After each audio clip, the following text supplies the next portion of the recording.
பள்ளியில் இன்று பயிலும் மாணவன் நாடு காக்கும் தலைவனாய் நாளை விளங்கப் போகிறான். தித்திக்கும் தேல் தமிழ் திக்கெங்கும் பரவட்டும். முத்தமிழ் தாய்க்கு என் முதற்கண் வணக்கங்கள்.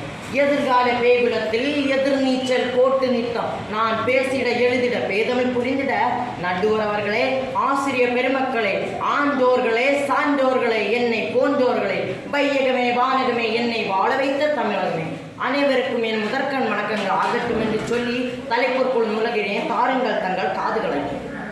சர்வதேச போதைப்பொருள் ஒழிப்பு தினம் 1989 ஆண்டு ஜூன் மாதம் 26ஆம் தேதி கடைபிடிக்கப்பட்டு வருகிறது. உலகம் முழுவதும் போதைப்பொருள் கடத்தல், போதைப்பொருள் விற்பனை, போதைப்பொருள் பயன்படுத்தல் போன்றவை மிகப்பெரிய பிரச்சனையாக உருவெடுத்து வருகிறது.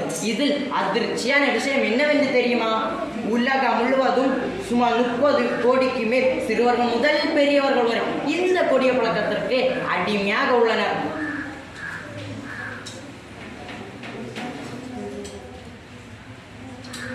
போதைப் பொருட்கள் உடல் அனைத்து உறுப்புகளையும் சீரழித்து விடுகிறது. புகைக்காதே, உன் அழகான வாழ்க்கையை பகைக்காதே. ஆயுளை அழித்து விடும் புகையிலே வேண்டாமே, உன் உயிருக்கு உழைக்கும் புகையிலே வேண்டாமே.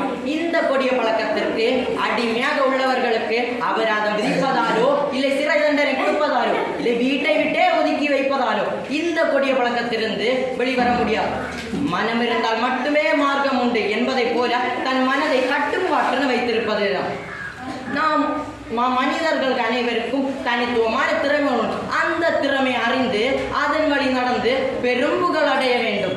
எது சரி, எது தவறு, எது நல்லது, எது கெட்டது என சிந்திக்கும் திறனை இறைவன் இயற்கையாகவே நாம் கொடுத்துறோம். எனவே தீய பாதை விட்டு எதிர்கால கனவை நோக்கி செல்வோம். போதையை தவிர்ப்போம், நல்ல பாதை வகுப்போம். போதையை தவிர்ப்போம், நல்ல பாதை வகுப்போம். சின்னஞ்சிறு செல்லாம் சிகரெட்டு குடிக்குது, சித்தப்பம்மார்கிட்ட தீப்பெட்டி கேட்குது என்று நாட்டுப்புற பாடல் கூறுவது போல் மோசமான இளைஞர்களாக இல்லாமல் நாட்டே காக்கும் வீரமான இளைஞராக இருக்க வேண்டும். சுட்டாலும் சங்கு வெண்மெதரும், மிதித்தாலும் பூமி தாங்கி நிற்கும், சபித்தாலும் வானம் மழை பொழியும்.